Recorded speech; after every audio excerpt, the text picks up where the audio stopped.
Hi നമസ്കാരം. എല്ലാ പ്രിയപ്പെട്ട പ്രേക്ഷകർക്കും ഐക്കൺസ് ഓഫ് ഇന്ത്യയുടെ പുതിയ എപ്പിസോഡിലേക്ക് സ്വാഗതം. ഞങ്ങൾ ചെന്നൈ വിട്ടു പോയിട്ടില്ല. ചെന്നൈയിലെ മലയാളി വ്യവസായികളുടെ വിശേഷങ്ങൾ ഇനിയും തുടരേണ്ടതുണ്ട്. ഇന്ന് നമുക്ക് നല്ലൊരു അതിഥിയെ ചെന്നൈയിൽ നിന്ന് കിട്ടിയിട്ടുണ്ട്. ഏകദേശം 50 വർഷങ്ങൾക്ക് മേലെയായി അദ്ദേഹം ചെന്നൈയിലെത്തിയതെന്ന് പറഞ്ഞു കഴിഞ്ഞാൽ നമ്മളെല്ലാവരും ഇഷ്ടപ്പെടുന്നൊരു സ്ഥലമുണ്ട്. വള്ളംകളികളുടെ നാട്, നെല്ലറകളുടെ നാട്, എന്താ പറയുക, ഒരു ഗ്രാമീണ സുന്ദരമായ നാട് അറിയാമല്ലോ. ആ നാട്ടിൽ നിന്നും ഇവിടെ ചെന്നൈയിൽ എത്തി ഒറിജിനൽ കേരള ജ്വല്ലറി എന്ന പേരിൽ ഒരു ജ്വല്ലറി നടത്തുന്ന ബാബു ഇമ്മാനുവൽ സാറാണ്. വെൽക്കം, ഐക്കൺസ് ഓഫ് ഇന്ത്യയിലേക്ക് സ്വാഗതം. Thank you and wish you all the best.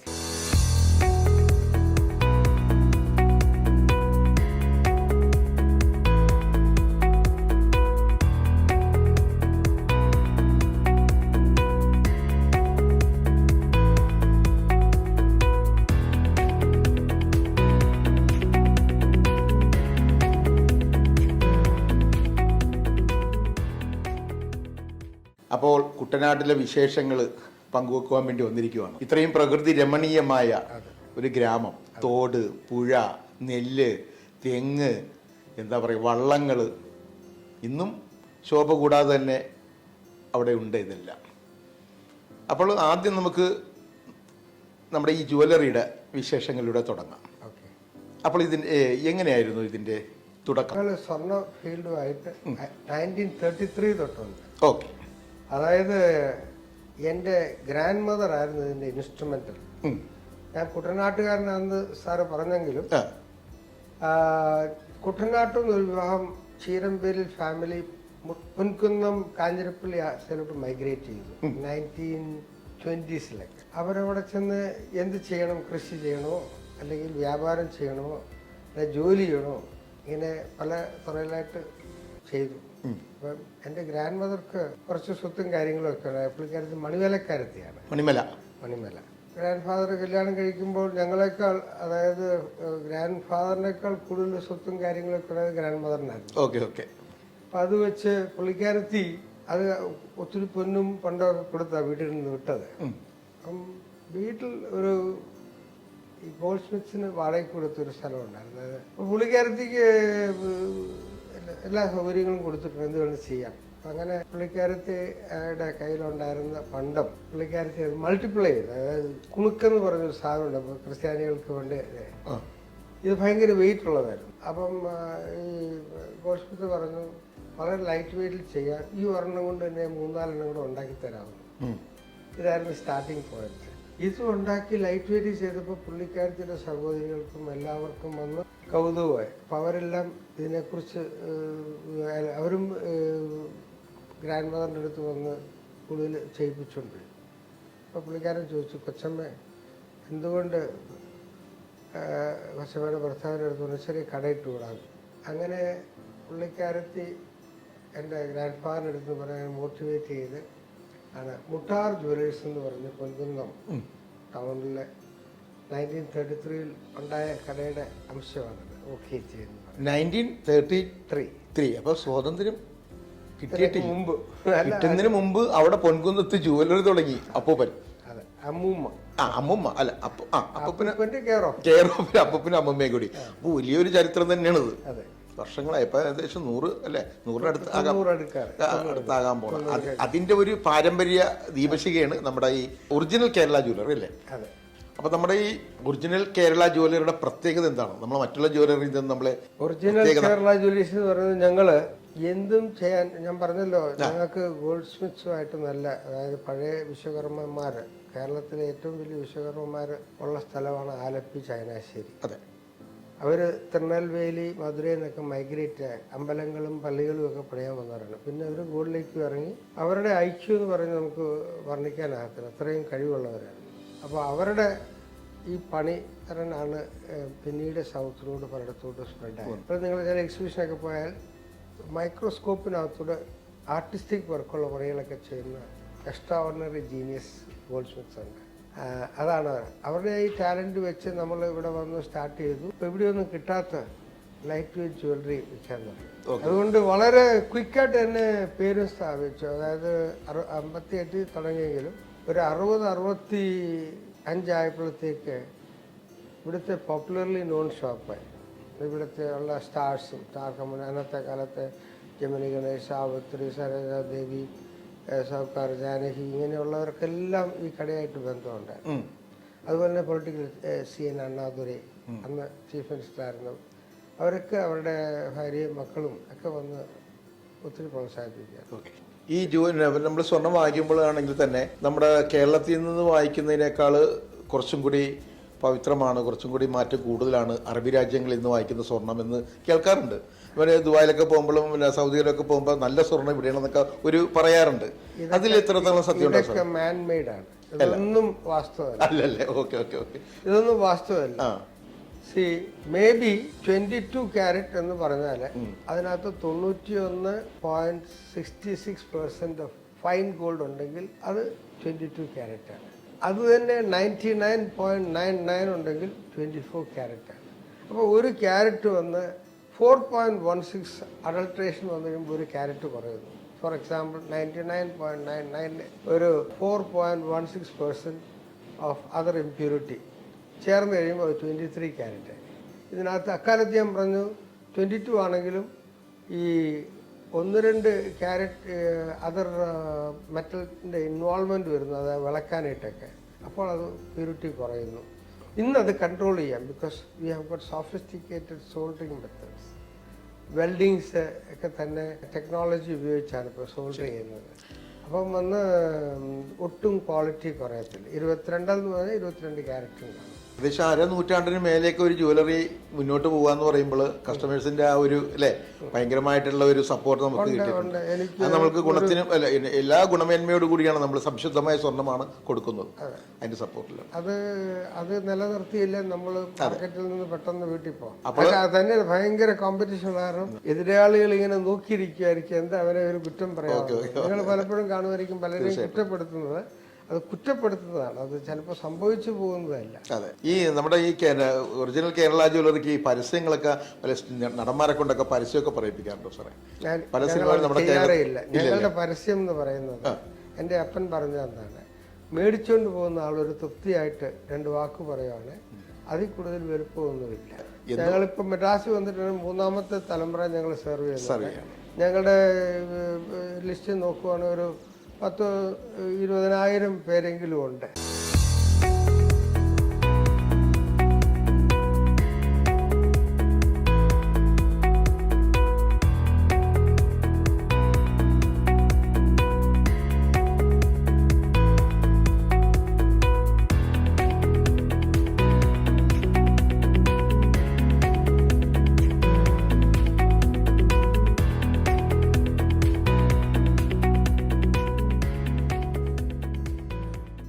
Original Kerala ജ്വല്ലറിയുടെ കുറച്ചൊക്കെ വിശേഷങ്ങൾ നമ്മൾ അറിഞ്ഞു. ഇനി നമുക്ക് നമ്മുടെ കുട്ടനാടേക്ക് പോവാം അല്ലേ? അപ്പൂപ്പൻ്റെ കാര്യം പറഞ്ഞുള്ളൂ. കുട്ടനാടിനെ കുറിച്ച് ഞാൻ ജനിച്ച സ്ഥലമാണ്. എൻ്റെ അമ്മയും അപ്പനും കുട്ടനാട് ബാക്ക്ഗ്രൗണ്ടാണ്. പക്ഷെ അപ്പൻ ജനിച്ചത് പൊൻകുന്നത്താണ്. പൊൻകുന്നം അവിടെ ജ്വല്ലറി ഉണ്ടല്ലോ. ഞാൻ ജനിച്ചത് കുട്ടനാടും.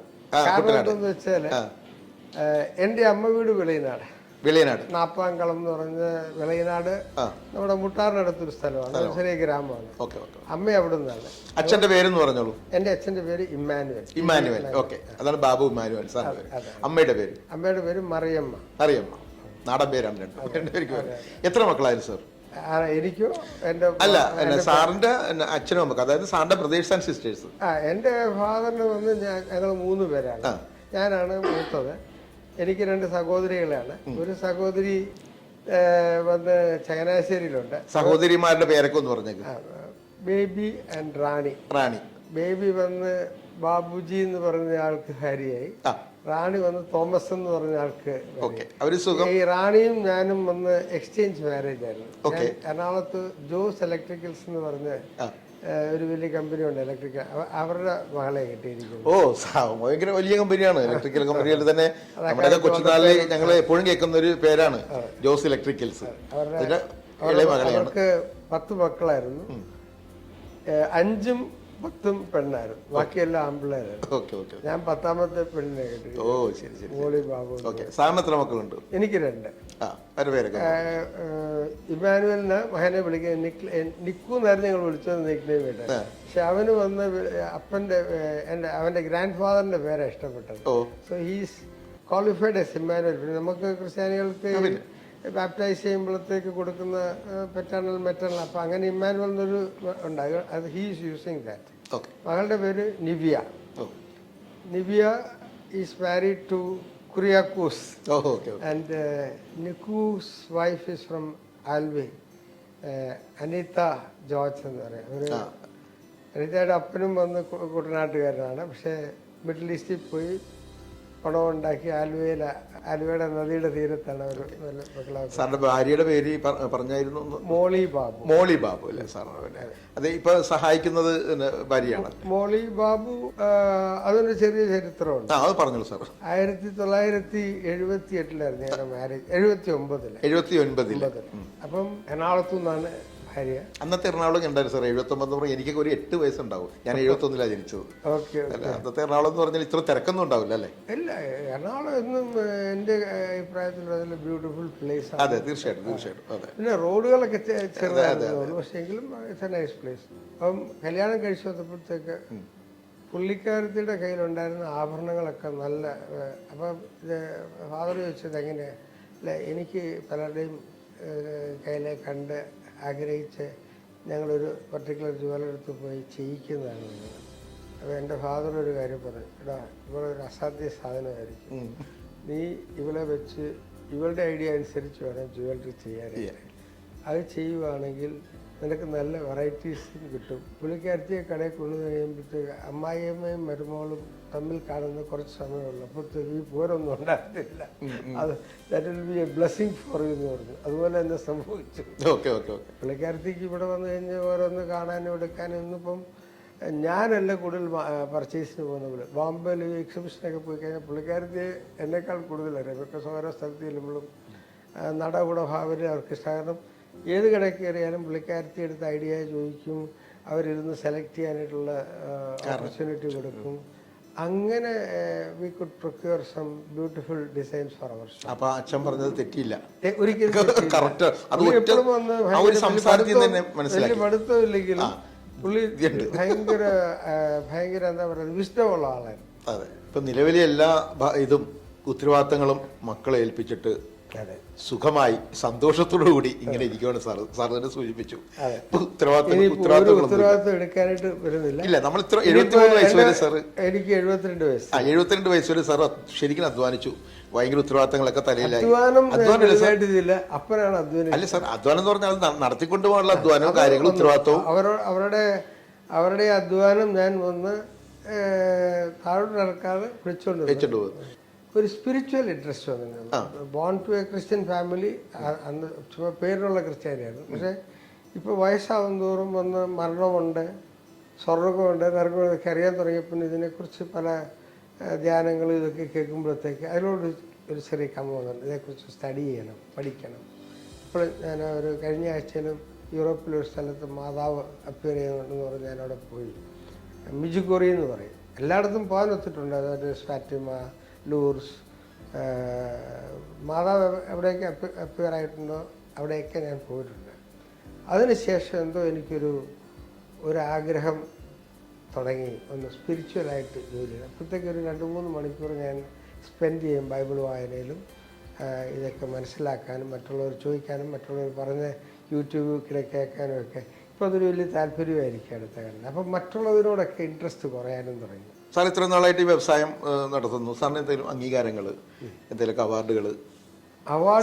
ഇവിടുത്തെ ജുവലറിയുടെ ഒരു സ്ഥാനം ഞാൻ വന്ന് ഒരു 10-40 കൊല്ലമായിട്ട് ഞങ്ങളുടെ കമ്മിറ്റിയിലുണ്ടായിരുന്നു. Association Madras jewellers and diamond merchants. അത് കഴിഞ്ഞ് എന്നെ പ്രസിഡൻ്റാക്കി. 2 കൊല്ലം കഴിഞ്ഞപ്പോൾ അവിടുന്ന് അത് കഴിഞ്ഞു. പിന്നെ വന്ന് ഞാൻ തമിഴ്നാട്ടിൽ ഈ 916 സ്വർണം ഉണ്ടാകാനായിട്ട് എൻ്റെ പുറകിൽ ഞാൻ ഒത്തിരി വർക്ക് ചെയ്തു പല ഇൻഡസ്ട്രീസുമായിട്ട്. അങ്ങനെയാണ് 91.66 ഗോൾഡ് തന്നെ മദ്രാസിൽ വരുന്നത്. ഞാനുണ്ടായിരുന്നു എൻ്റെ പുറകിൽ. ഞാനും വേറൊരു മുടി നന്ദഗോപാൽ എന്നൊക്കെ പറഞ്ഞ് ഞങ്ങളൊക്കെ പരിശ്രമിച്ചതിൻ്റെ പേരിലാണ് ഇന്ന് നിങ്ങൾക്ക് നല്ല സ്വർണ്ണം നല്ല സ്വർണം കിട്ടും. അത് സ്റ്റാർട്ടിങ് പോയിന്റ് തമിഴ്നാട് തന്നെ. തമിഴ്നാട്ടിൽ നിന്ന് തന്നെയായിരുന്നു. നമ്മുടെ യുവതലമുറ സാറിനെ പോലെ ഈ വ്യവസായ രംഗത്തേക്കൊക്കെ വരാൻ കാത്തിരിക്കുന്നവരോട് സാറിൻ്റെ ഒരു ഇത്രയും നാളത്തെ എക്സ്പീരിയൻസ് വെച്ച് ഒരു അഡ്വൈസ്. എൻ്റെ അഡ്വൈസ് എന്തെന്ന് വെച്ചാൽ എന്ത് സംഭവം സ്റ്റാർട്ട് ചെയ്യുമ്പോഴും go to its fundamental place, study the initiatives, learn. അവിടെ അയ്യോ അത് എൻ്റെ കുടുംബത്തിനൊത്തതല്ല അല്ലെങ്കിൽ എൻ്റെ പാരമ്പര്യമല്ല എന്നൊക്കെ പറയുന്നത്. Go to the grass root level, understand, pick up, generate, then you will be very successful.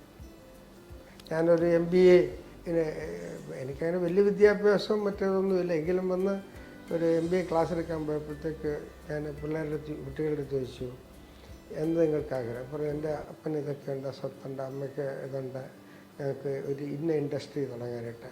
ഞാൻ ചോദിച്ചു ബേസിക്കായിട്ട് എന്തൊക്കെ അറിയാം. ഞാൻ അങ്ങോട്ട് പഠിത്തം കഴിഞ്ഞാൽ അങ്ങോട്ട് പോയിരിക്കാമെന്ന് പറഞ്ഞു.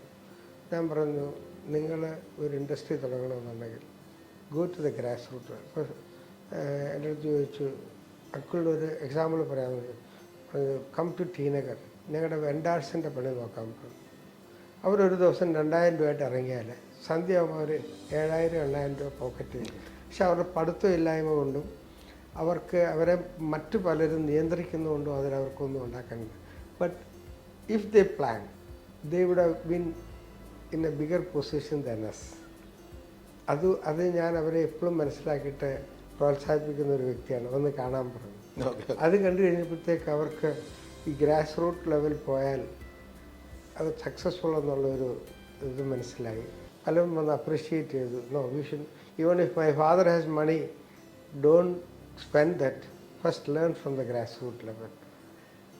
ഒറിജിനൽ കേരള ജ്വല്ലറി ഉയരങ്ങളിലേക്ക് കുതിക്കട്ടെ, ഇതുപോലെ സന്തോഷത്തോടെ മുന്നോട്ട് പോട്ടെ എന്ന് ആശംസിക്കുന്നു. ഉയരങ്ങളിലേക്ക് കുതിച്ചെല്ലും അല്ല, എല്ലാവരും സന്തോഷമായിട്ട് ഒരു ഇൻസ്റ്റിറ്റ്യൂഷൻ ആയിരുന്നു. ഞങ്ങളുടെ പ്രായം ഇതെന്താണെന്ന് വെച്ചാൽ കല്യാണത്തിനൊക്കെ പെണ്ണുങ്ങളെ കെട്ടിച്ചു വിടാൻ വരുന്നവരുടെ ബുദ്ധിമുട്ടുകളും കഷ്ടപ്പാടുകളും ഉണ്ട്.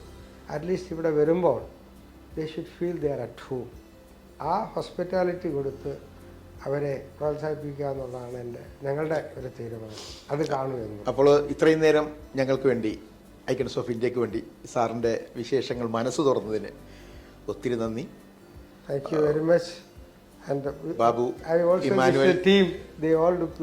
ബാബു ഇമാനുവൽ സാറിനെ പ്രത്യേക നന്ദി. സാറെന്ന് എന്നെ ചേട്ടാ അല്ലെങ്കിൽ അങ്കിൾ. അതെ, ഞാൻ പറയട്ടെ, ചേട്ടന് നന്മ വരട്ടെ, ചേട്ടൻ മനസ്സിന് സന്തോഷിച്ച പോലെ തന്നെയുള്ള ജീവിതം മുന്നോട്ട് പോട്ടെ, അതിന് കർത്താവ് അനുഗ്രഹിക്കട്ടെ.